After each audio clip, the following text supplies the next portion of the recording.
ازاي صورت فيلم يوم مع هند.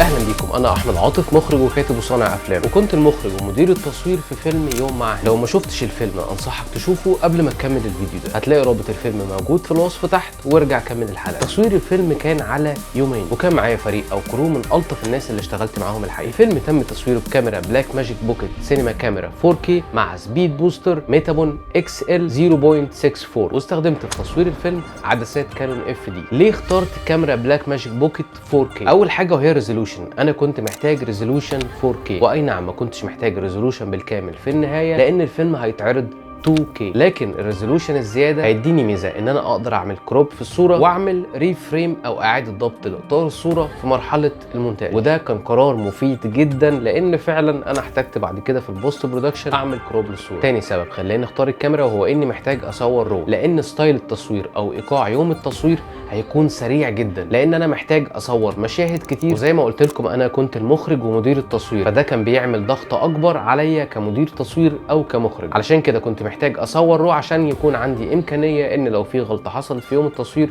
اقدر الحقها في البوست برودكشن او في المونتاج. طيب ليه اخترت ان انا اصور بعدسات كانون FD القديمه؟ ليه مش اي عدسه مودرن او حديثه زي مثلا سيجما او كانون؟ وكان السبب الاساسي هو الغرض الدرامي، وهتلاقوني كتير بتكلم عن الغرض الدرامي في اليوتيوب تشانل هنا، وده لانه فعليا هو المفتاح اللي بيحدد لك تختار اي اختيار بسهوله. انا كنت محتاج صوره ناعمه فيها تشويه او عيوب الى حد ما، او ما يسمى بشخصيه العدسات القديمه، وده هيساعد كتير في حكايه القصه. ما كنتش محتاج خالص اشوف التفاصيل اللي بتقدمها العدسات الحديثه مع الشاربنس او حده الصوره الزياده من وجهه نظري. بالعكس انا كنت محتاج الصوره تكون ناعمه، تكون سايحه شويه في بعض التفاصيل، اشبه باللوحات المرسومه بالزيت. ودي كانت بعض القرارات اللي خدتها في مرحله التحضير. تعالوا بقى نشوف بعض اللقطات مع بعض ونتكلم عن توزيع الاضاءه في كل لقطه من اللقطات. خلينا اول حاجه نتكلم عنها انا ليه اخترت الاسبيكت ريشيو المربع اللي هو 1.33. اول حاجه تاخد بالك منها في الميكنج ان وانا بصور ما كانش خالص الاسبيكت ريشيو اللي انا مختاره 1.33 لكن كان 2.4، فده ما كانش اختيار في التحضيرات او خلال التصوير، هو كان اختيار خلال البوست برودكشن. علشان كده لو نرجع لنقطه ان انا ليه اخترت ريزولوشن 4K، فلما عملت كروب للصوره ما خسرتش كواليتي كبيره. طيب ليه اخترت برضو الاسبيكت ريشيو المربع؟ باختصار لان الفيلم بتاعي او الحدوته هي حدوته شخصيه، بنت بتمر بظروف معينه، فالفريم المربع او الضيق شويه اللي اشبه بصور البورتريت بيقربني من الكاركتر او الشخصيه، او بيحسسني ان انا اتفاعل مع الشخصيه بشكل احسن. الصوره الواسعه هتخليني اشوف الشخصيه والحاجات اللي حواليها، انما الصوره كل ما هتكون اضيق مفيش حاجه حوالين الشخصيه بتشتت تفكيري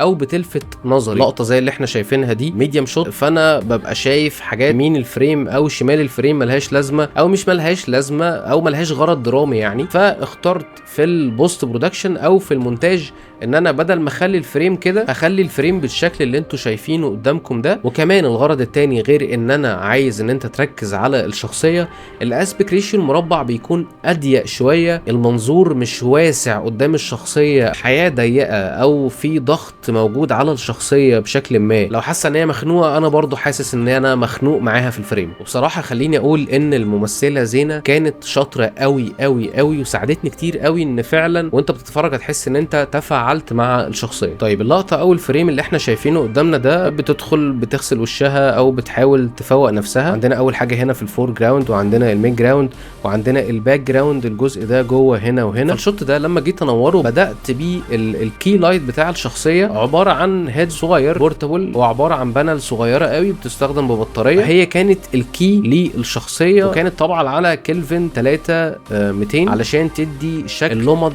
اللي بتكون صفرة. تاني حاجه ضفتها كان هيد جودوكس SL 200 تقريبا، يعني تقدر تشوف اصلا الهيد هنا كده منور عامل البيم. وطبعا زي ما هو واضح قدامكم ان انا كنت مستخدم فوج، جهاز الفوج او الدخان علشان يدي دبس او يعمل اتموسفير او جو في الصوره. وطبعا البيم ده هتلاقيه موجود في كذا لقطه في الفيلم. انا كنت مصور طبعا الشوت ده بالنهار، ضوء الشمس كان مساعد شويه ينور. الشمس طبعا بتتغير اتجاهها كل شويه، فلو اتجاه الشمس كده دلوقتي او عامل البيم ده، كمان شويه البيم ده مش هتلاقيه منور بالشكل ده، فمش هتقدر تعتمد على الشمس بشكل كبير. فكان تاني مصدر ضوء استخدمته وهو كان هيد SL 200 برضو من جودوكس، علشان يكون ورا الحيطه هنا كده، علشان يديني التاثير اللي انا شايفه قدامي ده. زي ما احنا شايفين كده في الميكنج ده كنت بشوف التاثير الاضاءه. لو ضلمنا خالص كده احنا كده مش مستخدمين غير مصدر الضوء اللي هو مدي تاثير داخل من الشباك اللي فوق زي ما قلنا عليه. طبعا دي لقطه من الميكنج موضحه شويه مصدر الضوء او الكي لايت بتاعنا. لو بصينا هنا كده على الحيطه هتلاقي الجزء ده من الحيطه منور، وهتلاقي على الارض هنا كده في بيم او شعاع، اللي هو لو انت فكرت اللحظه ازاي في بيم او شعاع من هنا وفي بيم او شعاع من هنا، ازاي في شمسين في نفس الكوكب اللي احنا عايشين فيه. لان زي ما احنا عارفين البيم او الشعاع ده بيجي من مصدر ضوء حاد او اضاءه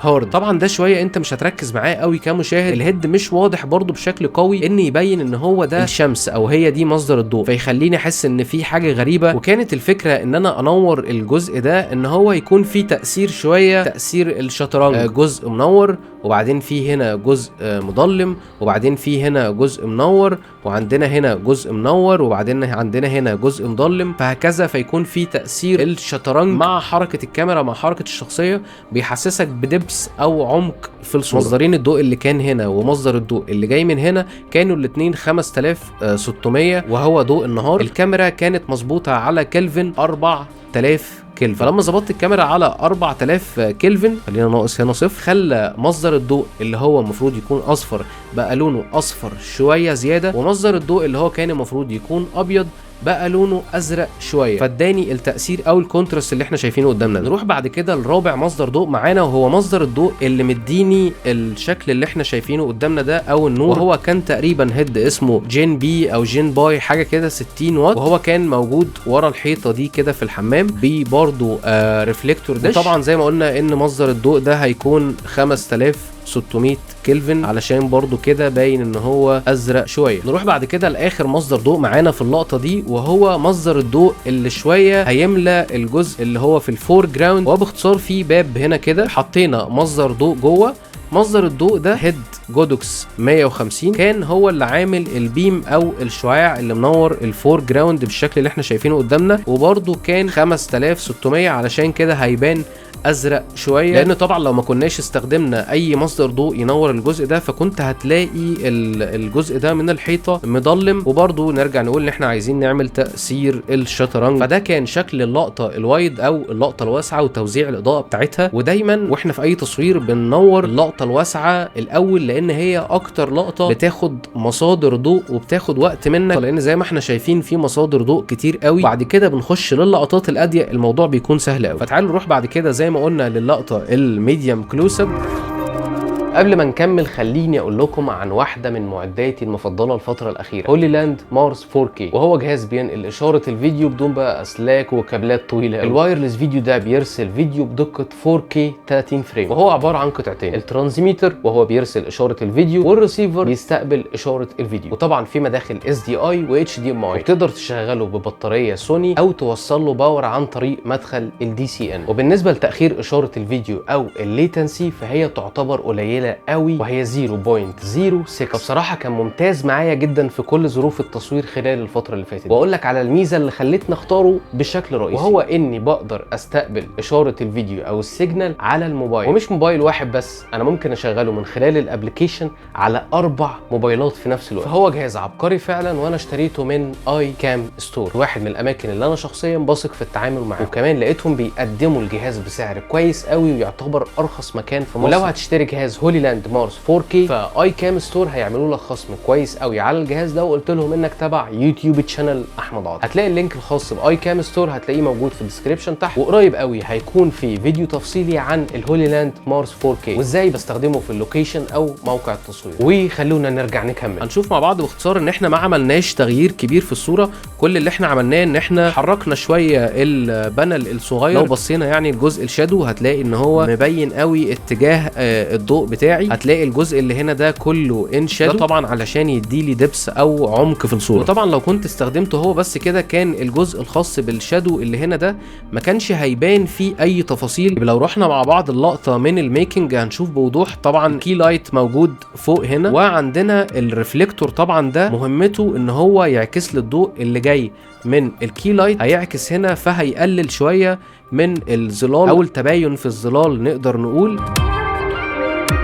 تعالوا بعد كده نروح للقطه اللي بعدها وهي معتمده على اضاءه اللقطه اللي قبلها. طبعا احنا زي ما قلنا ان هو مصدر الضوء بتاعنا هيد جودوكس SL200 بالريفليكتور ديش، وعندنا الكي لايت موجود هنا في شباك هنا كده ورا الحيطه دي، وهو برضو كان هيد جودوكس SL200 وعامل كونتراست او تباين لطيف قوي. وعندنا الباك لايت طبعا مدي التأثير الجميل قوي برضو ده. وطبعا زي ما قلنا ان احنا مستخدمين فوج او هيز علشان يحسسني شويه بالجو ويحسسني اكتر شعاع الضوء زي ما احنا شايفين بالشكل الجميل اللي قدام. طبعا زي ما قلنا ان احنا بعد كده بنروح للقطه الاضيق زي ما احنا شايفين. يعني زي ما قلت لكم في الاول ان مش هتلاقي فيه تغيير كبير قوي في الصوره، وهنا كانت الشخصيه بتحس ان هي تعبانه او مرهقه. لو رحنا كده لمصدر الضوء اللي احنا كنا اتكلمنا عنه، ضارب من الباب عامل تأثير او عامل لينس فلير، تأثير فلاش في الصورة قوي. الشخصية هنا بتحس ان هي دايخة او بتحس ان هو هيغمى عليها او تعبانة، كان مساعد قوي مع الشخصية. وزي ما نشوف برضو هو هنا كان الكي لايت للحاجات اللي هي بتعملها. يمكن بس التعديل اللي كان نفسي شوية اعمله ان الجزء الخاص بالحلة او الطاسة اللي هي بتعمل فيها مش منور او مش قادر اشوف التفاصيل اللي موجودة فيه. يمكن لو كان عندي الوقت في اللوكيشن كنت هحط اي مصدر ضوء جاي من فوق يعمل فل الشادوز اللي موجوده دي او بورد ابيض. ويمكن يعني لما نروح للقطه الكلوز اب دي نشوف بتاثير واضح قوي شكل الكي لايت. وهنا يا جماعه كل اللي احنا كنا بنستخدمه كانت اضاءه هارد، تفاصيل السكين تون واضح قوي، التجاعيد اللي موجوده في العين هنا شكلها واضح قوي، تاثير لطيف على الحدوته اللي انا بحكيها. يمكن لو كانت اللقطه دي او المشهد ده في حدوته تانية فعايز اخليها يكون شكلها جميل شويه، كنت هحط مشتت ضوء او حاجه تنعم الضوء ما بين الضوء وما بين الشخصيه علشان تنعم شويه من الضوء اللي رايح للشخصيه. تعالوا بعد كده نروح للمشهد اللي بعده، وهو مشهد بسيط قوي للطفلين وهم بيلعبوا، وهند بتبص عليهم بنظره معينه. ويمكن هنشوف مع بعض توزيعه الاضاءه في اللقطه خلف الكواليس كانت بسيطه قوي، ما استخدمناش مصادر ضوء كتير. يمكن هو كان مصدر ضوء وحيد بيعادل او بيحاكي فكره الشمس موجود هنا بالشكل اللي احنا شايفينه ده. مصدر الضوء كان هيد جودوكس 200، مش سوفت، كان هارد، وكان بالريفليكتور ديش، ما كانش محطوط اي موديفاير معين، يعني هو كان الريفليكتور ديش كلفن 5600 كلفن زي ما احنا شايفين كده في اللقطه. عامل شكل لطيف قوي على الالعاب بتاعه الاطفال، فهتحس ان العدسات مديه تاثير جلو، اي حاجه هايلايت تحس ان هي منوره بزياده او في هاله ضوء حوالين. ساعدني قوي احس ان القصه او الحدوته ميمورايزد او من الذكريات، فده كان احساس حلو قوي ساعدني فيه بصراحه ان انا استخدمت عدسات كانون FD. واللقطه العكسيه اللي كانت بتظهر فيها هند وهي بتبص على اولادها، مصدر الضوء هو عباره عن ستيك يونج نيو تقريبا 360 حاجه كده يعني، وكان على كلفن 3200 كلفن، ومصدر الضوء كان عالي شويه علشان لو شفنا شكل الشادو هنلاقي الشكل نازل لتحت شويه. وطبعا زي ما هو واضح كان قدامكم ان كان في تاثير باك لايت، وهو كان عباره عن هيد برضو جودوكس 200، لكن تاثيره ما كانش باك صريح، يعني احنا ما كناش حاطين الهيد موجه على الشخصيه بشكل صريح، لا الهيد كان مهمته ان هو يخلق لي الهايلايت اللي احنا شايفينه قدامنا ده، وهو بيحاكي شويه ان هو مصدر ضوء داخل من باب او شباك، في نفس الوقت عامل تاثير فاصلها عن الباك جراوند. ويمكن ما استخدمتش اي مصادر ضوء تاني، كان هما بس مصدرين الضوء دول، الكي لايت والباك لايت. في هنا حلق باب او حيطه، الحيطه دي هي اللي عامله فل للشخصيه، هتلاقيها واضحه قوي هنا، هتلاقي الحيطه دي عامله زي العاكس، عكسالي الضوء على الشخصيه. الحيطه دي طبعا لونها بينك، هتلاقي الضوء المنعكس فيه جزء بينك بسيط قوي لو خدت بالك شويه ركزت فيه.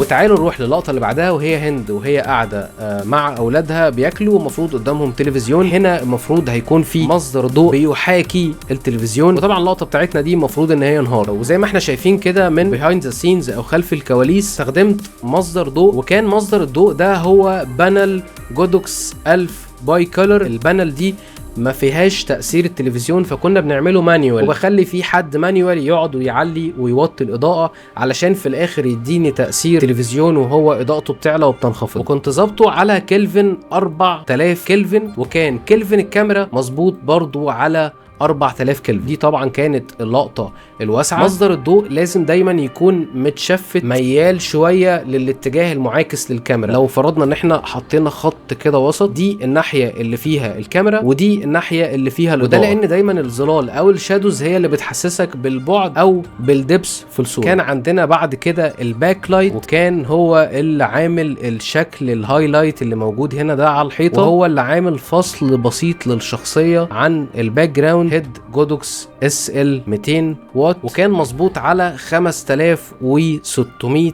كلفن. الكاميرا بتاعتنا كانت مظبوطة على كلفن 4000. ده معناه ان السكين تون او بشرتها هتبان طبيعيه، لان احنا ظابطين كلفن الكاميرا مع كلفن الكي لايت. لكن مصدر الضوء التاني وهو الباك لايت يكون باين ان هو لونه ازرق شويه. طبعا مش لونه ازرق جدا، لان احنا برضو ما رحناش ل 7000 كلفن او 8000 او 10000 كلفن، احنا برضو ستيل 5600 اللي هو ضوء النهار. فيعني هنا في كالر كونتراست، يعني يمكن هو مش باين قوي او مش عظيم قوي في الصوره، لان طبعا عدسات الاف دي او العدسات القديمه بتبقى مديه شويه وارمنس للصوره، او بتبقى مديه دفء للصوره.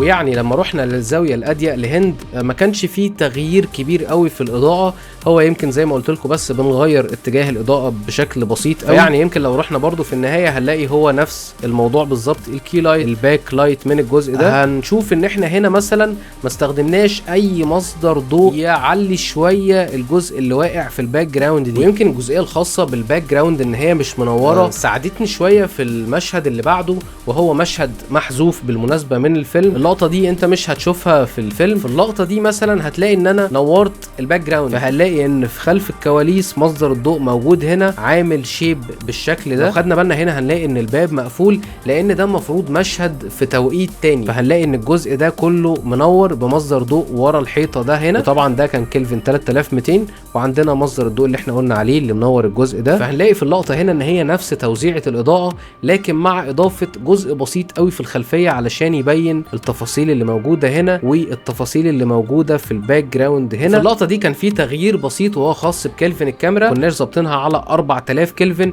كنا ظابطينها على 3200. راح بقى خلاص ان هو بقى لون بارد، بقى باك لايت لونه بارد وواضح قوي في الصوره. ده طبعا لان المشهد ده كان المفروض ان هو ليل، فده طبعا كان عامل تاتش بسيط قوي خلاني احس باختلاف. اللقطه كانت طالعه حلوه قوي لكن ما خدناهاش. وبالنسبه لحركه الكاميرا في المشهد ده كنت مستخدم سلايدر جليد جير، اي حاجه عايز اعمل فيها دولي ان او دولي او تراك ليفت او تراك رايت، هو يعني من المعدات المفضله بالنسبه لي. ولو عايزين نتكلم بعد كده في حلقات جايه عن المعدات المفضله او المعدات اللي انا بحب استخدمها، ممكن نعمل ده في حلقات جايه، فسيبوا لي رايكم في الكومنتات تحت.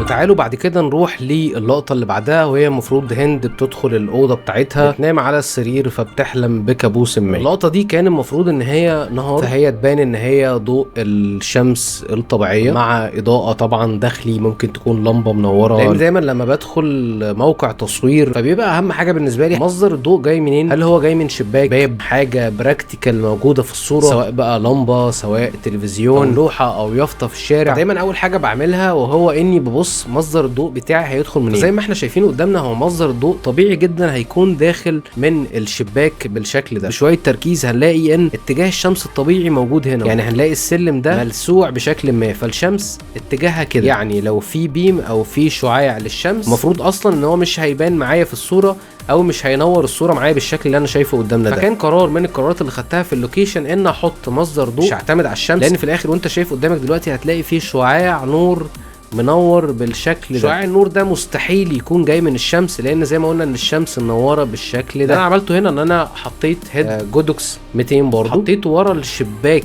هنا كده. الهيد كان موجود هنا بالشكل ده. طبعا ريفليكتور ديش، ما استخدمتش زي ما قلت لكم اي موديفاير ينعم او حاجه علشان في الاخر يرسم لي البيم. وطبعا كنت مستخدم هيز علشان يدي جو شويه ويبين لي شعاع الضوء. فده كان اول مصدر ضوء معايا اللي هو بيحاكي الشمس. تاني مصدر ضوء معايا وهو انت ممكن حتى تلاحظوا ضوء جاي من ورا الشباك من هنا، يعني شكله لو ركزت قوي هتقول ايه الحاجه اللي منوره من ورا الشيش بالشكل الجامد ده. هو طبعا هيبان طبيعي لان هو لازم يبان طبيعي، يعني ممكن يبان ان الشمس ضاربه من ما بين الشيش وما بين الحيطه حاجه بسيطه، لكن هنا فعلا احنا كنا مستخدمين بانل صغير على 5600 كلفن. الاضاءه اللي جايه من الشمس كانت برضو 5600 كلفن، والكاميرا طبعا كانت مظبوطه على 5600 كلفن برضو. كل ده عشان يبان نور الشمس الطبيعي. طيب انا برضو ليه استخدمت مصدر اضاءه موجود ورا الشيش بالشكل ده؟ صار انا استخدمت مصدر الاضاءه ده لان هي الشخصيه بتاعتي لما كانت هتقعد هنا كده ما كانش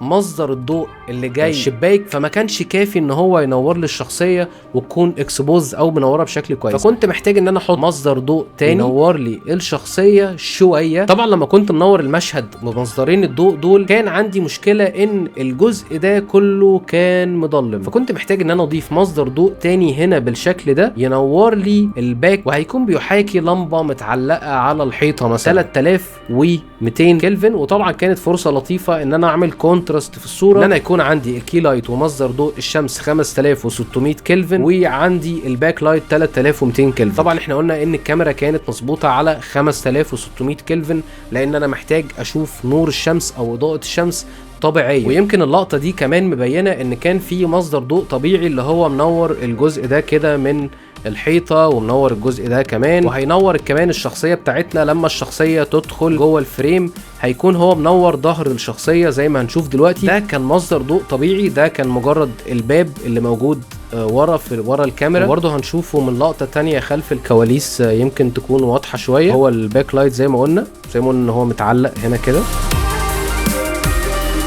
تعالوا نروح بعد كده للقطه يمكن السيت اب بتاعها مش صعب قوي. الزاويتين عكس بعض، يمكن الزاويه اللي احنا شايفينها دي والزاويه الثانيه الزاويه المعكوسه اللي احنا بنشوف فيها الشخصيه بتاعتنا وهي هنا. تعالوا نشوف مع بعض الاول الزاويه دي. وهنا المشهد المفروض ان هو دراميا بيتكلم عن ان بتشوف ان في شخصيه غريبه بتظهر لها، المفروض ان هو حد من ذكرياتها، حد اذاها في حياتها، فهي المفروض ان هي عندها مشاعر سلبيه تجاهه. فهنا استخدمت توب لايت لان التوب لايت كان عامل حاجه حلوه قوي، هو عامل الجزء اللي احنا شايفينه مظلم للعينين، فده بيديني احساس ان انا كمشاهد مش عارف اتواصل مع الشخصيه، فحاسس ان الشخصيه مستخبيه او مشاعرها مستخبيه. وهنا استخدمت توب لايت للشخصيه، هو يمكن يكون باين كمان في الفريم. بانل جودوكس 1000 باي كولر هو اللي كان منور الشخصيه. طبعا ده كان 3200 كلفن، وطبعا التوب لايت كان متكيش عشان ما تعملش سبيل او تنور مثلا كل في الحيطه والباب اللي في الخلفيه وكل حاجه، فهتحس شويه ان الضوء مقطوع عند الجزئيه دي بالنسبه للباك جراوند، والباب برضو مش منور قوي. وحاجه مهمه هنا، البانل ما بيبقاش اضاءته هارد قوي، يعني بيبقى اضاءته سوفت شويه، لكن عشان هو برضو حجمه مش كبير ما بيبقاش سوفت بالدرجه اللي انت متخيلها. اما بالنسبه لهند فانا برضو استخدمت توب لايت سوفت برضو، وكان 3200 كلفن برضو، لكن كان متشفت شويه في الاتجاه ده، متقدم شويه ان هو يكون قدام هند بحاجه بسيطه، وهتعرف ان هو متقدم شويه بالنسبه لهند علشان طبعا هتلاقي الجزء ده من المناخير منور بالشكل اللي احنا شايفينه. اما بالنسبه لكلفن الكاميرا فهو كان مظبوط على 4000 كلفن، وده الغرض ان هو يشوف الاضاءه الورم يشوفها وورم شويه، يعني يشوفها دافيه زياده. والجزء الخاص لو خدت بالك هنا تحت الباب، المشهد ده كان متصور بالنهار، فهتلاقي فيه جزء نور داخل من تحت الباب. الجزء النور اللي داخل ده هتلاحظ ان هو لونه ازرق لان دي اضاءه الشمس، واحنا طبعا ظابطين الكلفن بتاعنا على 4000 كلفن، فضوء الشمس اللي كان داخل من تحت الباب كان لونه مزرق شويه. اخر حاجه وهي حاجه بسيطه قوي، هتلاحظ عينين هند هنا في جزء بسيط قوي بيلمع. استخدمنا ريفليكتور صغير حطيناه هنا كده. الريفليكتور ده هيعكس من ضوء التوب لايت، يعني الاضاءه هتخبط كده وبعد كده تروح لعين هند فيبان عندي الكاتش لايت اللي باين. اخر حاجه استخدمناها وهي الفوج او الدخان عشان برضو يدي جو، يعني يمكن اللقطه دي من خلف الكواليس مبينه شويه تفاصيل المشهد، ويمكن مبينه حاجه بسيطه بس احنا قلناها مش مظبوطه قوي، هو ان التوب لايت اللي احنا استخدمناه علشان الشخصيه اللي في الباك جراوند في الزاويه دي هو ما كانش الجودوكس ال1000 باي كولر، هو كان الفيلتروكس البانل الصغير، والعكس بالنسبه لشخصيه هند استخدمنا التوب لايت الجودوكس. يعني نقدر بدلنا، يعني يمكن هنا احنا عملنا ده لان هو كان سهل ان هو يتربط او يتعلق بكلامب في المروحه. تعالوا بقى نشوف الزاويه العكسيه. طبعا اللقطه دي احنا برضو مستخدمين نفس التوب لايت، لكن الاختلاف هنا ان احنا عندنا الباك جراوند مختلفه فيها تفاصيل تانية، فاحنا هنا استخدمنا نفس البانل اللي احنا كنا مستخدمينها للتوب لايت بالنسبه لهند، طالعه قدام هند او قدام الشخصيه شويه 3200 كلفن. الفور جراوند وهي الشخصيه بتاعتي، والميد جراوند وهي الحيطه الموجوده في النص، وعندنا الباك جراوند اللي هي واقعه في الضلمه تماما. طيب نرجع تاني لتوزيعه الاضاءه. تاني مصدر ضوء معانا وهو البانل السوفت الصغير، وهو كان متعلق هنا، وهو يعني بيحاكي لمبه متعلقه فوق الحوض مثلا، وده طبعا برضو كان 3200 كلفن. وفي اللقطه دي من الكواليس باين قوي مصدر الضوء التوب لايت زي ما قلنا، وباين عندنا الجزء اللي منور الميد جراوند وهو البانل الصغير. اخر حاجه بقى وهو الضوء اللي منور الباك جراوند او جزء من الباك جراوند وهو الشباك، وهنا احنا ما كناش مستخدمين اي مصدر ضوء لكن هي كانت الشمس. طيب هي كانت طالعه باللون الازرق ده ازاي؟ هنقول برضو لان الشمس هنا كانت 5600 كلفن والكاميرا كانت مظبوطه على 4000 كلفن. اخر حاجه استخدمناها في توزيعه اضاءه اللقطه دي قطعه قماش اسود كبيره وعلقناها على الباب اللي موجود هنا علشان تمنع الضوء، لان انا في الاخر انا المشهد بتاعي ليل، فعايز امنع اي مصدر ضوء هيدخل من الشمس علشان ما ينورش الخلفيه بتاعتي. ويمكن لو ركزت شويه هتاخد بالك ان قطعه القماش او جزء القماش الاسود اللي احنا كنا حاطينه عشان يمنع الضوء هو مش مانع الضوء بالكامل، هو احنا برضو سايبين جزء منه بسيط قوي علشان ينور جزء بسيط قوي من الحيطه اللي احنا شايفينها هنا دي، علشان تبان شويه ان هي منوره من الشباك ده. طبعا في لقطات او كادرات تانية في الفيلم هي ما كانش فيها مصادر اضاءة، احنا ما ضفناش مصادر اضاءة، لكن هي كانت معتمدة على توقيت اللقطة نفسها، فاحنا عارفين ان احنا مجدولين ان اللقطة بتاعتنا دي هناخدها في التوقيت ده. نفس الكلام برضو بالنسبة للقطات اللي موجودة في الحقل، فهي برضو كان معروف ان هو الغروب هيكون في ساعة معينة، فطبعا بصور في الجولدن اور او الماجيك اور، ده طبعا بيبقى معتمد على وقت المعاينة بتاعك والتحضيرات، تبقى عارف اتجاه الشمس ازاي والكاميرا بتاعتك هتكون موجوده فين. طبعا نفس الكلام بالنسبه للقطه اللي احنا شايفينها قدامنا وهي من اللقطات المفضله في الفيلم، كنا بنظبط جدول التصوير على التوقيت ده عشان ناخد افضل اضاءه ممكنه من الشمس. ورجعنا تاني ومش محتاج افكرك، لو ما شفتش الفيلم ممكن تشوفه من الرابط موجود اسفل الفيديو، ولو عندك اي سؤال ممكن تسيبه في التعليقات، ولو عجبتك الحلقه ما تنساش تعمل لايك وشير وسبسكرايب او اشتراك علشان تشوف الحلقات الجايه ومفيش حاجه تفوتك، ولو استفدت بمعلومه ارجوك ادعي لي دعوه حلوه، واخيرا اشوفكم الحلقه الجايه.